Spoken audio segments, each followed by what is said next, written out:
나는 60년 넘게 이렇게 해왔어요. 일을 보고 나면 바로 물을 내렸죠. 그런데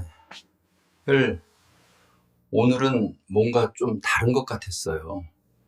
그 3초만 더 일찍 보셨어도 결과는 달라졌을 겁니다. 몸은 항상 먼저 신호를 보냅니다.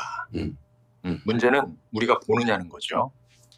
당신은 화장실을 다녀온 뒤 바로 물을 내리고 굳이 변기를 내려다볼 필요가 없다라고 느껴 아예 보지 않은 적이 있나요?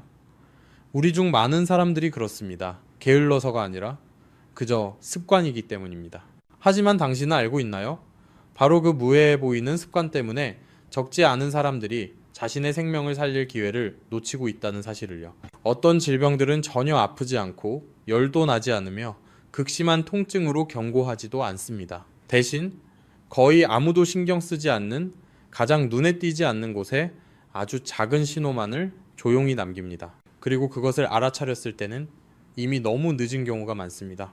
많은 사람들은 몸에 심각한 문제가 있다면 반드시 아프고 피곤하고 살이 빠질 것이라고 생각합니다. 하지만 현실은 그렇지 않습니다. 우리 몸에는 마치 조용한 필터처럼 작동하는 기관들이 있습니다. 그 기관들이 약해지기 시작해도 도움을 요청하지 않고 소란을 피우지도 않으며 다만 아주 미묘한 몇 가지 흔적만을 남길 뿐입니다. 췌장은 바로 그런 기관입니다. 췌장에 문제가 생겼을 때 특히 위험한 질환일수록 초기에 통증을 일으키는 경우는 드뭅니다. 대신 매일 당신의 대변 속에 단서를 남깁니다. 이를 무시한다면 당신은 인생을 완전히 바꿀 수도 있는 질병을 조기에 발견할 기회를 놓치고 있는 것일 수 있습니다. 하지만 다행히도 좋은 소식이 있습니다. 단지 몇 초만, 정확히 말하면 물을 내리기 전 약 3초만 더 투자해도 당신은 스스로를 훨씬 더 잘 보호할 수 있습니다. 오늘 내용에서는 대변의 가장 중요한 변화들이 무엇인지, 왜 그런 변화가 나타나는지, 어떤 신호는 집에서 지켜봐도 되는지, 그리고 어떤 신호는 절대 미뤄서는 안 되는지를 분명하게 알려드리겠습니다. 끝까지 보신다면 몸이 더 심각한 결과로 신호를 보내기 전에 위험을 알아차리는 방법을 알게 될 것입니다. 계속하기 전에 이런 생활 건강 정보가 필요하다고 느끼신다면 채널을 팔로우하고 구독과 댓글을 남겨주세요. 오늘부터 스스로의 건강에 더 주의를 기울이고 싶거나 더 깊이 알고 싶다면 댓글에 숫자 1을 남겨주세요. 당신의 작은 행동 하나가 이 정보가 더 많은 사람들에게 전달되는데 도움이 될 수 있습니다.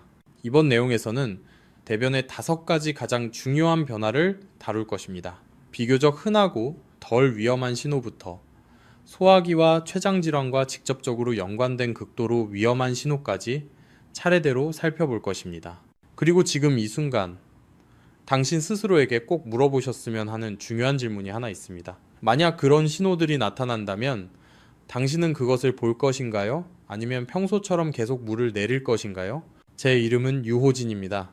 저는 30년 이상의 경력을 가진 전문의로 현재 대학병원에서 근무하고 있습니다. 오랜 시간 진료를 하면서 지금까지도 제 마음에 남아있는 한 환자의 말이 있습니다. 그것은 이미 너무 늦은 상태로 응급실에 실려온 60대 노인의 말이었습니다. 그는 복통도 없었고 실신한 적도 없었으며 자신이 중병에 걸렸다고는 전혀 생각하지 않았습니다. 진단 결과가 나왔을 때 그는 침대에 가만히 누운 채 이렇게 말했습니다. 선생님, 몇 달 전부터 변 색깔이 좀 이상하다고 느꼈는데 그냥 음식 때문인 줄 알고 넘겼어요. 그 한마디는 오랫동안 제 마음을 괴롭혔습니다. 왜냐면 그가 조금만 더 일찍 알아차렸더라면 결과는 달라질 수도 있었기 때문입니다. 그날 이후로 저는 진료를 할 때마다 약이나 검사 이야기를 하기 전에 환자들에게 항상 아주 단순한 한 가지를 먼저 말합니다. 자신의 대변을 보라는 것입니다. 췌장은 초기에 아프다고 말해주지 않지만 매일 변기 안에 신호를 남깁니다. 문제는 우리가 그것을 볼 의지가 있느냐는 것입니다. 그리고 오늘 저는 그 신호들이 무엇인지 가장 흔한 변화부터 단 한 번만 봐도 절대 망설여서는 안 되는 경고까지 하나하나 들려드리겠습니다. 이미 대변이 단순히 빨리 내려보내야 할 것이 아니라 몸속 건강을 비추는 거울이라는 점을 이해했다면 다음으로 중요한 것은 어디서부터 관찰을 시작해야 하는지를 아는 것입니다. 조금만 달라 보여도 무조건 겁먹을 필요는 없지만 익숙하다고 해서 모든 변화를 그냥 넘겨서도 안 됩니다. 오랜 시간 진료를 하면서 저는 어떤 신호들은 매우 자주 나타나고 대부분은 양성임에도 불구하고 이를 잘못 이해하거나 대수롭지 않게 여긴 탓에 몸을 점검할 수 있는 가장 중요한 시기를 놓치는 경우가 많다는 사실을 깨달았습니다. 많은 사람들이 가장 흔히 겪는 첫 번째 변화는 배변 시 선홍색 피를 보는 것입니다. 어떤 사람은 휴지에 피가 묻어 있는 것을 보고 어떤 사람은 대변 바깥에 선명한 붉은 자국이 묻어 있는 것을 봅니다. 그 순간 심장이 한 박자 더 빨리 뛰는 것을 느끼게 됩니다. 머릿속에는 막연한 걱정부터 실제적인 공포까지 온갖 생각이 스쳐 지나갑니다. 너무 놀란 나머지 밤새 잠을 이루지 못하고 다음날 무거운 마음으로 서둘러 병원을 찾는 사람도 적지 않습니다. 하지만 의학적인 관점에서 보면 이런 선홍색 출혈의 대부분은 원인이 비교적 분명하며 악성 질환인 경우는 많지 않습니다. 항문 부위에는 매우 많은 작은 혈관들이 모여 있습니다. 대변이 지나치게 딱딱하거나 힘을 많이 주거나 화장실에 오래 앉아 있거나 변비가 오래 지속될 경우 이 혈관들은 쉽게 손상될 수 있습니다. 그 결과 피가 나게 되며 이는 소화되지 않은 새로운 피이기 때문에 색이 선홍색으로 보입니다. 임상 통계를 보면 휴지에 묻거나 대변 겉에만 묻는 선홍색 피의 대부분은 치질이나 항문 열상으로 인한 것으로 불편하긴 하지만 양성인 문제들입니다. 이런 설명을 듣고 나서야 비로소 마음의 짐을 내려놓은 듯 안도하는 환자들을 저는 수없이 만나왔습니다. 하지만 중요한 점은 모든 경우가 똑같지는 않다는 것입니다. 피가 대변과 섞여 있거나 색이 점점 짙어지거나 출혈량이 늘어나거나 이런 상태가 여러 날 반복된다면 더 이상 집에서 스스로 안심할 문제는 아닙니다. 이럴 때 검사를 받는 것은 겁이 나서가 아니라 자기 몸에 대한 책임입니다. 피를 보는 것이 항상 위험한 것은 아니지만 비정상적인 변화를 무시하는 것이야말로 진짜 위험합니다. 치질이나 항문 부위에 가벼운 손상으로 판단되는 경우 대부분의 환자들은 생활 습관만 바꿔도 호전됩니다. 물을 규칙적으로 마시되 한 번에 몰아서 마시지 않고 몇 끼니 채소를 더 챙겨 먹으며 화장실에 오래 앉아 있지 않고 배변 시간을 일정하게 유지하는 것입니다. 어떤 사람들은 하루에 몇 분씩 따뜻한 물로 항문 부위를 좌욕하는 것만으로도 출혈이 눈에 띄게 줄었다고 말합니다. 이런 사소해 보이는 변화들이 올바르게 이해하고 과도하게 걱정하지 않는다면 큰 차이를 만들어냅니다.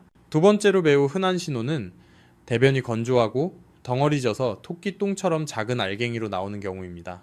많은 사람들은 이를 보자마자 변비라고 단정하고 물을 적게 마셨거나 채소를 덜 먹어서 그렇다고 생각합니다. 실제로 많은 경우 그 판단은 맞습니다. 며칠간 식사가 불규칙했거나 활동량이 줄었거나 스트레스를 받았거나 물을 충분히 마시지 않았을 때도 이런 대변이 나올 수 있습니다. 이럴 때는 생활을 조금만 조절해도 며칠 안에 다시 정상으로 돌아오는 경우가 많습니다. 하지만 여기에는 스스로를 더 이상 위로해서는 안 되는 경계선이 있습니다.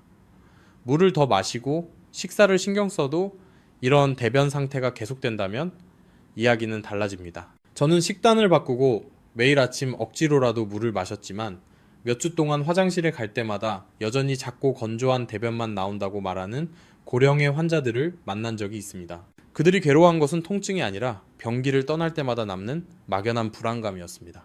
이 지점에서 췌장이 생각보다 중요한 역할을 하게 됩니다. 췌장은 음식물을 분해하는 소화효소를 분비하는 기관입니다. 이 기능이 떨어지면 음식이 제대로 처리되지 않고 대변 속의 수분이 과도하게 흡수되어 대변이 작고 건조해질 수 있습니다. 이것이 곧바로 중병을 의미하는 것은 아니지만 몸속에서 무언가가 원활하지 않다는 신호이기는 합니다. 특히 60세 이상이거나 당뇨가 있거나 오랜 기간 음주력이 있는 사람이라면 이 신호를 가볍게 여겨서는 안 됩니다. 제가 환자들에게 늘 하는 말은 몸이 보내는 소리에 귀를 기울일 기회를 주라는 것입니다. 며칠 정도 대변이 덩어리지는 것은 생활을 돌보는 것부터 시작해도 됩니다. 하지만 2주 이상 지속되는데도 나아지지 않는다면 참거나 혼자 판단하지 마십시오.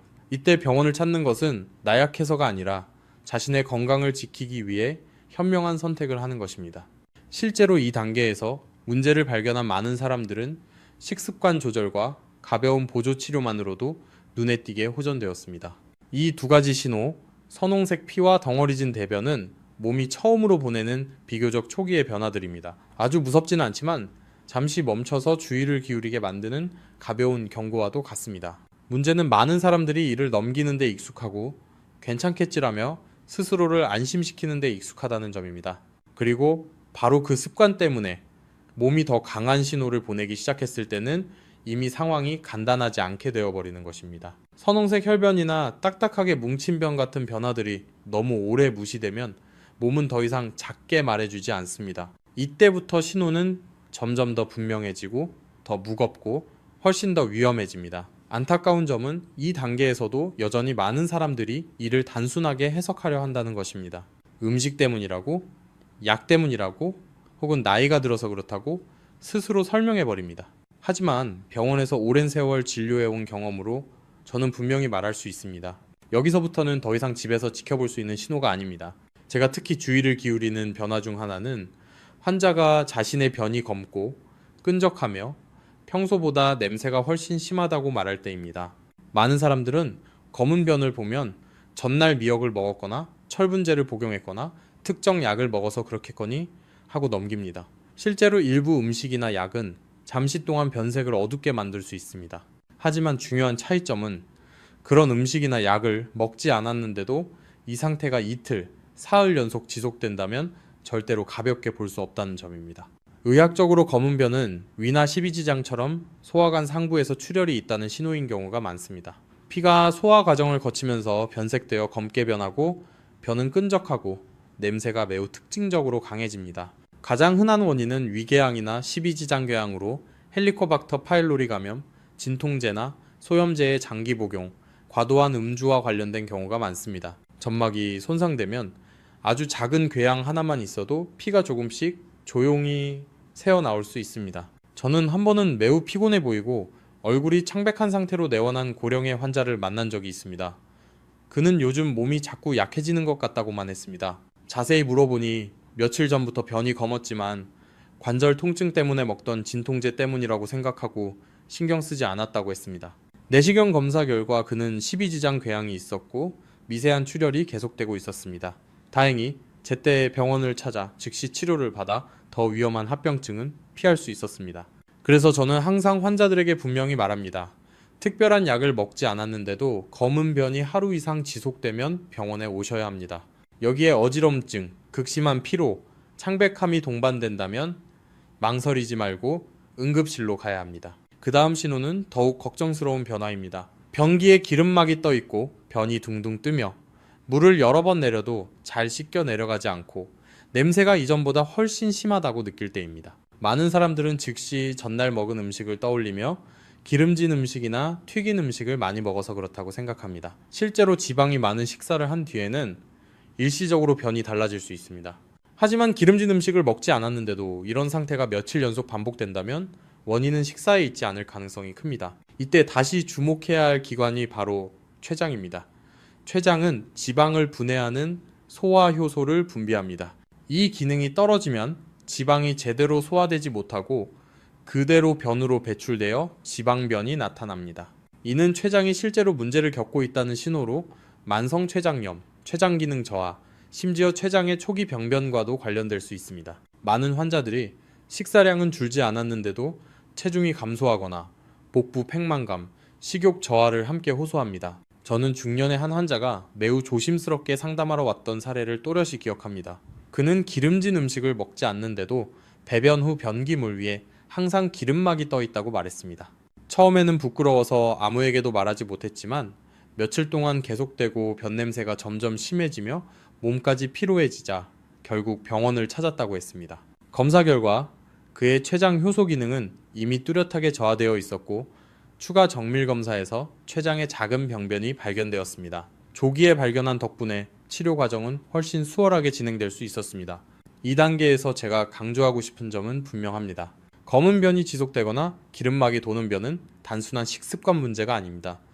이는 몸속에 이미 실제 손상이 존재하고 있다는 신호입니다. 물을 더 마시거나 가볍게 먹거나 며칠 더 기다린다고 해결되지 않습니다. 지체할수록 합병증의 위험은 커지고 효과적인 치료의 기회는 줄어듭니다. 이런 신호들은 이미 경보음이 분명하게 울리고 있는 상태와 같습니다.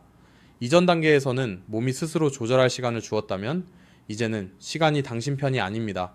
안타깝게도 많은 사람들은 바로 이 신호들이 나타나서야 비로소 심각하게 받아들이기 시작합니다.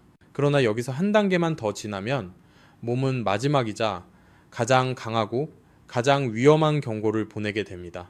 몸이 검은 변이나 기름막이 도는 변처럼 강한 신호를 보내야 할 정도라면 그 안에서는 이미 분명한 손상이 일어나고 있다는 뜻입니다. 그런데 제가 환자들의 이야기를 들을 때마다 마음이 무겁게 가라앉는 한 가지 신호가 아직 남아 있습니다. 그것은 보통 몸이 이미 아주 먼 곳까지 와버렸다는 의미이기 때문이며 이때의 시간은 무엇보다도 귀해집니다. 바로 대변의 색이 연한 회색이나 새하얗게 변해 마치 점토나 시멘트, 비지처럼 보일 때입니다. 많은 사람들은 그런 색의 변을 보고도 단순히 소화가 잘 안 된다고 생각하거나 음식이 맞지 않아서 그렇다고 여깁니다. 며칠 지나면 저절로 괜찮아질 거라고 생각하는 사람도 있습니다. 하지만 사실 회색이나 흰색 대변은 흔한 소화불량의 신호가 아닙니다. 의학적으로 이는 몸속 담즙의 흐름이 막히고 있다는 매우 심각한 경고입니다.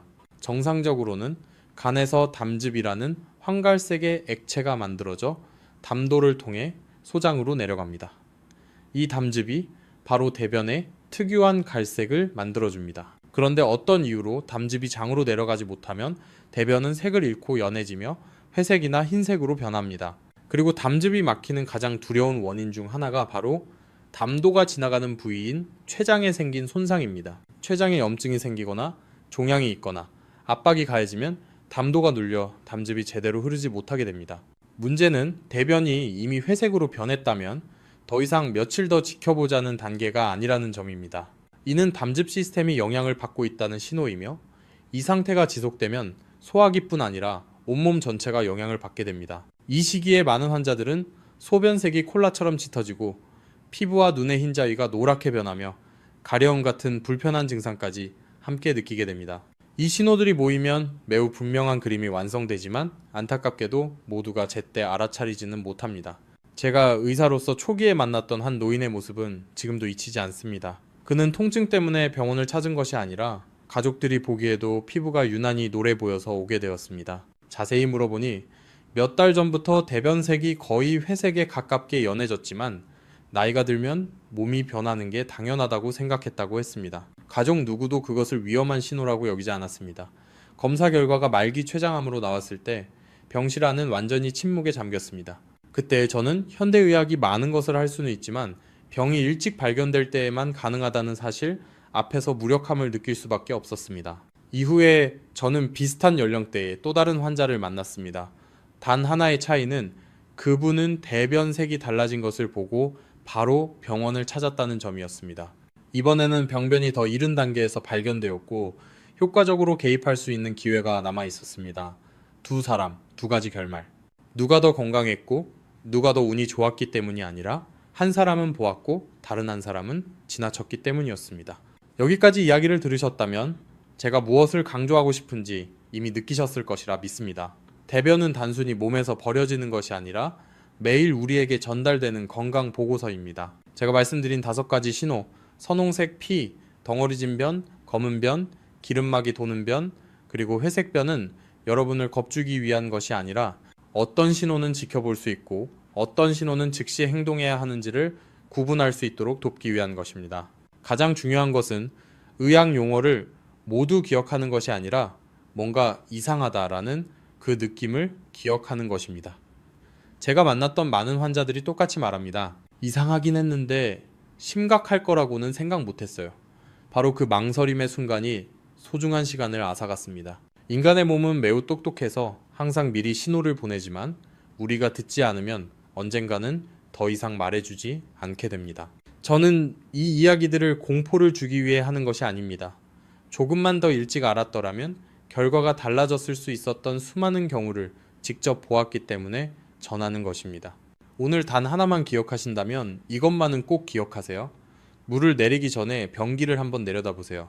단 3초면 충분합니다. 색이나 형태가 평소와 다르다면 혼자 판단하지 말고 인터넷에서 답을 찾으려 하지 말고 의사에게 맡기세요. 이 내용이 도움이 되었다면 가족이나 친구들, 특히 집안의 어르신들과 꼭 공유해 주세요. 때로는 짧은 영상 하나, 작은 한마디가 누군가를 더 일찍 검사받게 만들고 그 결정이 인생 전체를 바꿀 수도 있습니다. 끝까지 시청해 주셔서 감사합니다.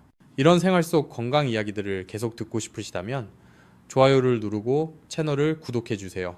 여러분의 관심은 저에게 큰 힘이 될 뿐 아니라 이 중요한 정보들이 더 많은 사람들에게 전해질 수 있는 기회가 됩니다.